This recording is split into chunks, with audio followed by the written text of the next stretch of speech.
নমস্কার।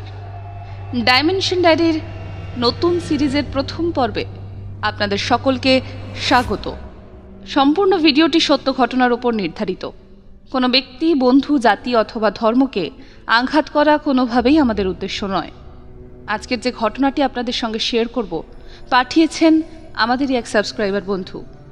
ভূত আছে নাকি নেই সেই প্রসঙ্গে আমরা যাচ্ছি না, সম্পূর্ণ বিষয়টি আপনাদের উপর। এবং আমরা মনে করি কোনো রকম তর্কে না গিয়ে এই ভিডিওটিকে আমাদের বিনোদনমূলক ভিডিও হিসেবে নেওয়াই উচিত হবে।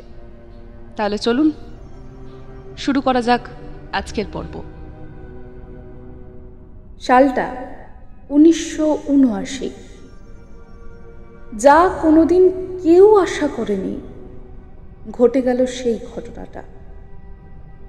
ভালোবাসা অভিশপ্ত হতে পারে সে বিষয়ে বিন্দুমাত্র কারো ধারণা ছিল না। আমাদের গতানুগতিক জীবনে ভালোবাসা মানে একরকম তাঁর ভালো চাওয়া, এ জীবন তার জন্য উৎসর্গ করা, অর্থাৎ আত্মসমর্পণ। আজকে যে ঘটনাটি বলবো সেটি আমার সামনাসামনি ঘটে যাওয়া একটি ঘটনা, যা এই উদাহরণকে একেবারে পাল্টে দিয়েছিল। ভালোবাসা শুধু আত্মসমর্পণ নয়, আত্মসমর্পণের পাশাপাশি এত নির্মম কঠিন ভবিতব্যও লেখা থাকতে পারে কারো জীবনে। মৃত্যুর পরও প্রতিশোধের আগুনে জ্বলতে পারে একটি আত্মা যে শুধুই ধ্বংসের খেলা চেনে। আজ শেয়ার করব এমন একটি অভিশপ্ত ঘটনা, যা এখনো বয়ে চলেছে বংশ পরম্পরায়। খালিয়া, হাওড়ার এখন এটি মফস্বল অঞ্চল। এখন তাকে গ্রাম বলা চলে না, তবে তখন গ্রাম্য ভাবটা বেশ বজায় ছিল। মেয়েটি ছেলেটিকে ভীষণ ভালোবাসত। তথাকথিতভাবে ছেলেটিও নাকি মেয়েটিকে ভালোবাসত। তবে মেয়েটির এমন পরিণতি ভালোবাসা অভিশপ্ত এর উদাহরণ হবে কেউ ভাবতেও পারেনি। স্বাভাবিকভাবেই চলছিল তাদের জীবন। তারা বিভিন্নভাবে তাদের সময়কে সুন্দর করে সাজিয়ে তুলছিল স্মৃতির পাতায়, মুহূর্তকে বন্দি করছিল চোখে। হঠাৎ একদিন মেয়েটির মাথায় আকাশ ভেঙে পড়ে। উঠতি বয়স তখন দুজনেরই। মেয়েটির বয়স তখন 18, ছেলেটির বয়স তখন 22।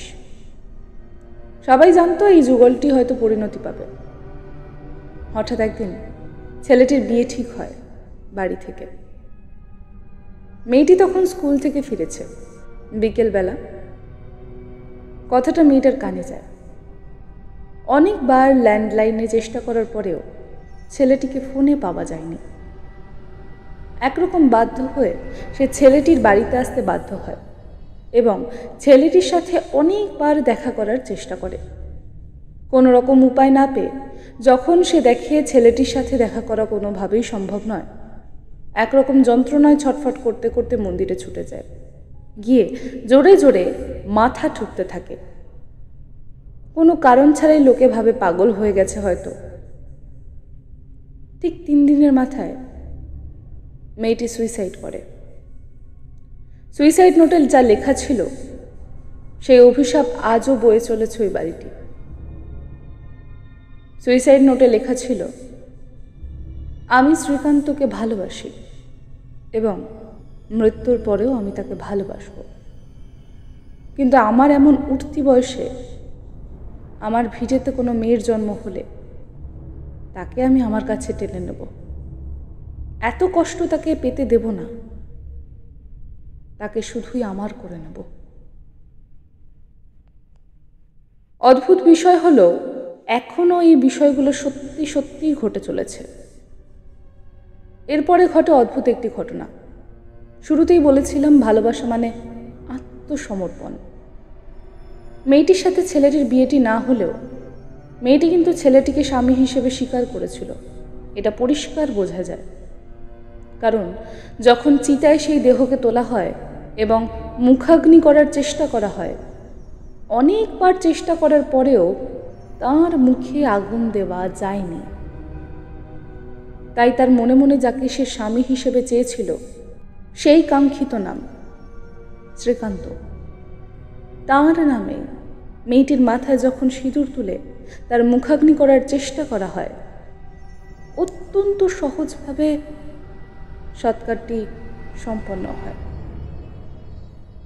তবে এখনও বংশ পরম্পরায় মেয়েটির পরিবারের কোনো কন্যা সন্তান জন্মালে বাবা মাদের মুখে চোখে যে চিন্তার ভাঁজটা ফুটে ওঠে তা সত্যিই বাঞ্ছনীয়। নিজের ছেলে মেয়েকে বাঁচানোর জন্য অনেকেই ভিটে ছেড়ে বাইরে চলে গেছেন, কিন্তু কোনো রকমভাবেই তা এড়িয়ে যাওয়া যায়নি। তার প্রকোপ কেউ ঠেকাতে পারেনি। অনেক রকম ক্রিয়া করা হয়েছে, তন্ত্রের প্রয়োগ করা হয়েছে, নানান রকম পুজো পাঠ করা হয়েছে, কিন্তু কোনো রকম ফল হয়নি। এখনও সেই অভিশাপ বয়ে চলেছে বংশ পরম্পরায়।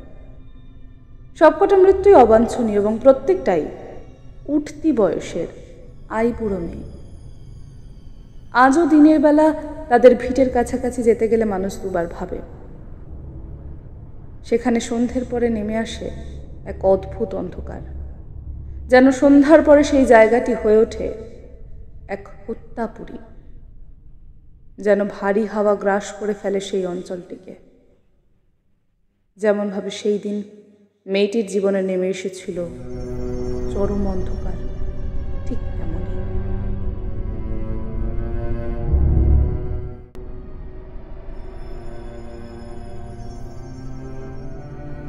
এতক্ষণ মন দিয়ে এই গল্পটিকে শোনার জন্য আপনাদেরকে অসংখ্য ধন্যবাদ।